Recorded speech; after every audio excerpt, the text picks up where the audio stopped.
En nombre del Padre, y del Hijo, y del Espíritu Santo. Amén. Hermanos todos, nuestro Señor Jesucristo. Dice así el Evangelio de hoy. Habiendo pasado otra vez Jesús en la barca a otra orilla, reunióse en torno suyo una gran multitud, pues todos le esperaban, y estaba junto al mar. Habla, como después lo dice, del lago de Genesaret. El lago de Genesaret, ya dijimos un día, que es un lago muy grande. En la parte la más ancha tiene más de 40 kilómetros. Imaginaros, para tener una idea, es como si de aquí, del oasis, hasta Barcelona, más allá de Barcelona, todo fuera agua, todo agua. Es el lago de Genesaret. Y este lago pues es muy rico en la pesca, toda clase de peces, buenísimos todos. Gran parte del lago incluso es de agua dulce, agua, no solamente dulce, sino potable. Y unas pescas maravillosas, más de 30 clases de peces hay. Peces a veces que pesan 2 kilos, 5 kilos. Es una maravilla. Y de lo más rico que hay en Israel. Entonces Jesús dedicó gran parte de su vida, de los 3 años públicos, a recorrer todos los pueblos de alrededor del lago. Se llama lago de Tiberíades o mar de Galilea. Es como un mar. Allí predicó mucho, hizo muchos milagros y allí es donde tuvo pues la primera calma de una gran tempestad. Allí es donde en uno de aquellos pueblos multiplicó los panes por primera vez, etc. O sea que gran parte de su vida lo pasó Jesús alrededor de este lago de Galilea. Dice así el Evangelio que en una barca pasaron a la otra orilla para reunirse en torno suyo y estaban junto al mar. Y dice San Lucas dice una frase muy interesante, dice, y todos le esperaban. Aunque no sé, le esperaban.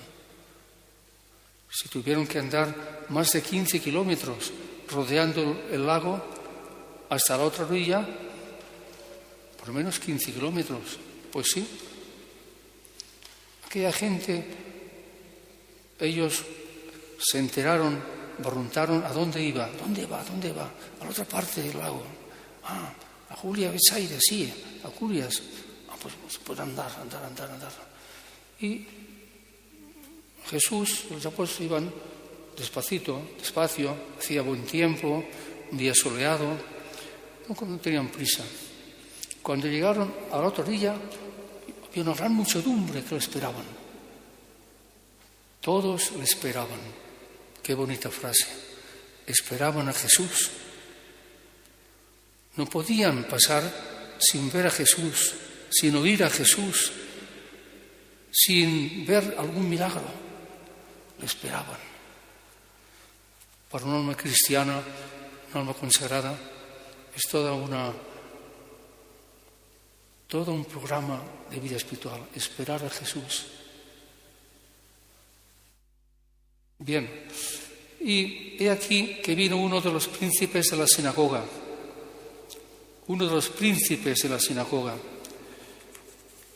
Eran llamados así los que formaban parte del consejo superior de una sinagoga. Había varias sinagogas y había el archisinagogo, que era el que presidía, y después su consejo. Y ese era uno de los que forman parte del consejo. Por tanto, era un hombre importante.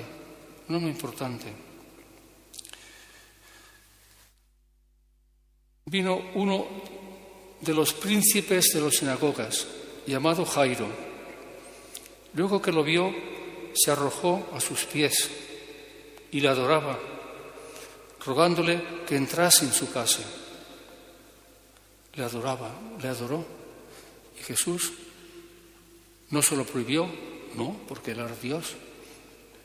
Y aquel hombre que seguramente pues sería, si no pagano, hijo de paganos, que estaban al servicio del rey Herodes, pues entonces tenían estos cargos de ayudar en una sinagoga los sábados cuando daban la clase de religión y ahí acudía el pueblo y le adoraba, rogándole que entrase en su casa, que fuese a su casa. Y le suplicaba mucho, insistía, diciéndole: Señor, mi hija está en los últimos momentos. Ven a imponer sobre ella tu mano para que sane y viva. Mira que mi hija se está muriendo. Ven, entra en mi casa, pon de tu mano sobre ella para que viva. Eso es lo que hacía Jesús comúnmente cuando hacía milagros, ponía las manos sobre el enfermo, como hacen los sacerdotes hoy día cuando dan la bendición. Pon tu mano y mi hija sanará. Porque, dice San Lucas, tenía una hija única, como de 12 años, y ésta se estaba muriendo.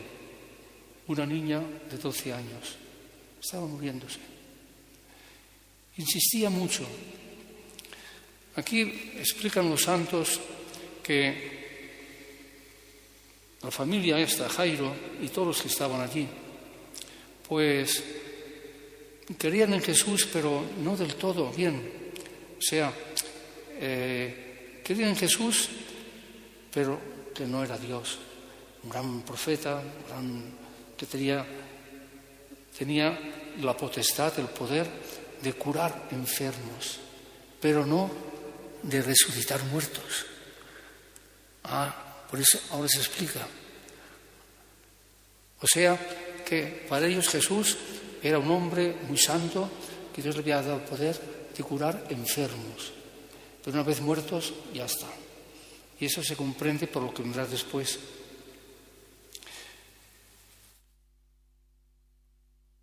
Jesús, levantándose, se fue con él, y también sus discípulos. Jesús, lleno de compasión por él, una hija única, pues sí, voy. Fue siguiendo Jairo, y con él los 12 apóstoles. Y aconteció que mientras iba, seguíale una gran multitud, claro, seguían a Jesús, una gran multitud, miles de personas,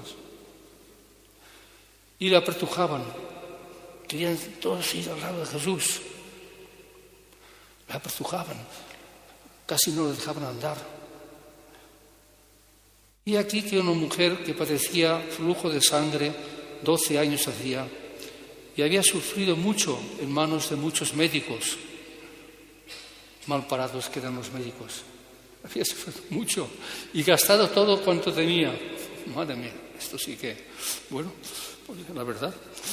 Y que por ninguno había podido ser curada, ni había adelantado nada, antes empeoraba más. Toda la vida con esta enfermedad, una enfermedad pues muy vergonzosa, pero además lo peor es que una mujer que tuviera esta enfermedad pues enseguida quedaba impura por la ley, impura. La gente se apartaba de ella. Esta mujer es impura, tiene esa enfermedad, y se iban apartando de ella. Esa pobre mujer pues vivía desgraciada. Cada día estaba más desesperada, cada día se veía más sola. Cuando oyó que Jesús estaba caminando por allí, es aquel que hace milagros. Entonces se fue abriendo paso entre todos, dando así, se hace uno. Y se va metiendo, hasta que por detrás le tocó la orla del manto, la punta del manto. Y enseguida sintió dentro de ella como si viviera, reviviera. Le vino las fuerzas, sentí un escalofrío, quedó curada. ¡Ay, ya estoy bien, ya estoy bien! Y se marchó. Bueno, para salir, pues también, claro, como podía. Entonces, cuando oyó hablar de Jesús, acercóse por detrás entre la muchedumbre y tocó la orla de su vestido, pues decía de entre sí: tan solo con tocar su vestido seré sana. Y en aquel mismo momento secóse el flujo de sangre y sintió en su cuerpo que estaba curada de su mal. Conoció que la sensación de que estaba sana, tenía fuerzas, que se encontraba bien. Y al momento Jesús, conociendo en sí mismo la virtud que de él había salido, la virtud, o sea, el milagro que había salido de él, pues, vuelto a la muchedumbre, decía: ¿quién ha tocado mi vestido? ¿Quién ha tocado mi vestidura? Y todos se miraban: y si lo están apretando, que no puede andar, ¿quién me ha tocado? Y Pedro dijo, y los que con él estaban: Maestro, ¿ves la multitud que te aprieta y sofoca y dices quién me ha tocado? Están apretando todos. Y dices, ¿quién te ha tocado? Todos se están apretujando. Y Jesús dijo: alguien me ha tocado porque he conocido que ha salido virtud de mí. Alguien me ha tocado de una manera especial porque yo sé que ha salido una virtud, un milagro, una gracia extraordinaria de mi persona. Y miraba alrededor por ver al que esto había hecho. Ya sabía Jesús quién era. Y seguramente la vio a la mujer. La mujer escondió y cerró los ojos. Pero insistió Jesús: ¿quién me ha tocado? Entonces la mujer, al verse descubierta, medrosa y temblando, sabiendo lo que en ella se había realizado, llegó, se postró ante él y díjole toda la verdad. La mujer se quedó llena de miedo. ¡Ay! Eso será una falta de reverencia a un hombre santo. Ha ido a tocar su vestido, no podía tocar nada, le he tocado. ¡Ay! Yo tengo la culpa. Y confesó la verdad, siempre la verdad por delante. No vino con excusas, no ha sido, no sé, a lo mejor ha sido otro. No, esto no vale para nuestro Señor. Y declaró delante de todo el pueblo la causa por qué le había tocado y cómo al momento había quedado sano. Qué humillación a la mujer. Declaró lo que tenía. Todos los que se quedó parados. Y cómo se había curado. Y entonces Jesús le dijo: ten confianza, hija, tu fe te ha sanado. Vete en paz y sé curada de la enfermedad. Y quedó sana la mujer desde aquella hora. Bien, entonces con todo esto pues había pasado un tiempo y Jesús continuó su viaje con el padre de la hija que se estaba muriendo. Y cuando estaban ya caminando otra vez, llegaron de casa del príncipe de la sinagoga diciendo: ha muerto tu hija, ¿para qué cansas más al maestro? Si ha muerto, ya está. Ya está. Este hombre no puede resucitar muertos. ¿Para qué le cansas? Bien, vete ya. Mas Jesús, cuando oyó lo que decían, dijo al príncipe de la sinagoga: padre de la niña, no temas, solamente cree y serás salvo. Qué bonito. Jesús acude, diríamos, a salvar la fe de este hombre. Porque claro, se lo dicen todos los de su casa, ya se ha muerto, ya está, ya no lo verás viva, ya no tiene vida tu hija. Y Jesús dice, mira, cree y se salvará. Y entonces este hombre seguramente que pensó, pues sí que creo, porque acabo de ver un milagro, cómo ha curado a esta mujer, la hemorroísa. En un momento, pues si me dice que crea, será salvo, pues creo en él. Y así llegaron a la casa de príncipe y no dejó ir consigo a ninguno, sino solamente a Pedro, a Santiago y a Juan, hermano de Santiago. A ninguno se refiere de los apóstoles. Vosotros quedaos aquí. La gente ya no dijo nada, Jesús, multitud, la gente seguía. Llegan a casa del príncipe de la sinagoga y va y ve a los tañedores de flauta y el tumulto y a los que lloraban y plañían, que todos lloraban y se lamentaban por ella.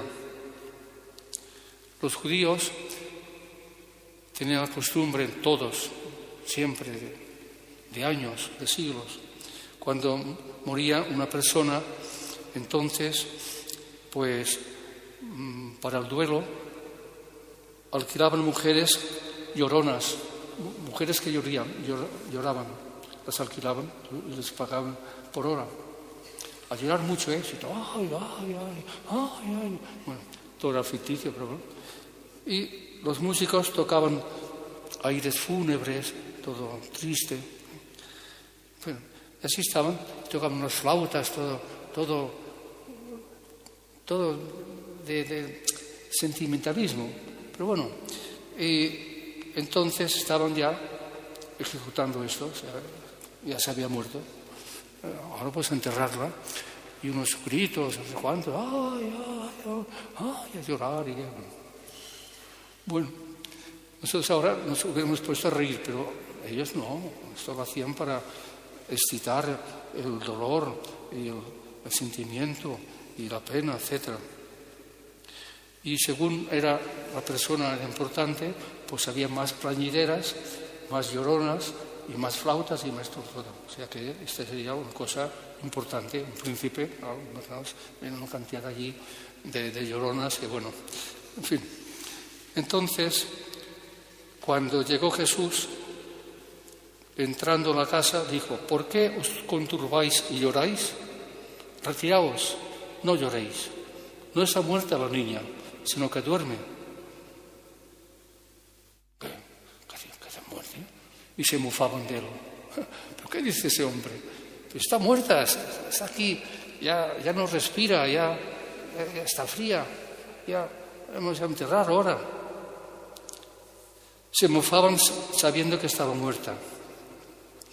Pero él, echándolos a todos fuera todos. ¿Viste que va? Tomó consigo al padre y a la madre de la niña y a los que iban con él, los tres, Pedro, Santiago y Juan. Entró donde la niña yacía y tomando la mano de la niña, clamó, es decir, con voz alta, poderosa, de autoridad, clamó y dijo, Talita, cumi, que quiere decir, niña, a ti te lo digo, levántate. Y volvió el espíritu a ella, el alma, y se levantó enseguida y echó a andar, pues tenía 12 años. O sea que la resurrección fue rápida, total. La niña que se levantó con todo vigor, sin fiebre, sin enfermedad, nada. Y Jesús les mandó vehementemente que a nadie lo dijeran. No digáis a nadie todo esto. Imposible. Y que nadie le supiese. Y dijo que le dieran de comer a ella. ¿En qué detalle? Jesús, darle de comer, que hace días que no come. Y la niña decía, sí, tengo hambre. Pues venga. Y los padres estaban, que lo veían y no lo creían, claro. Pero, Talita, ¿eres tú? Sí, soy yo. ¿Qué tenéis de comer? Todo, te lo daremos todo, espera. La niña empezó a comer. Corrió esta fama por toda aquella tierra. Claro.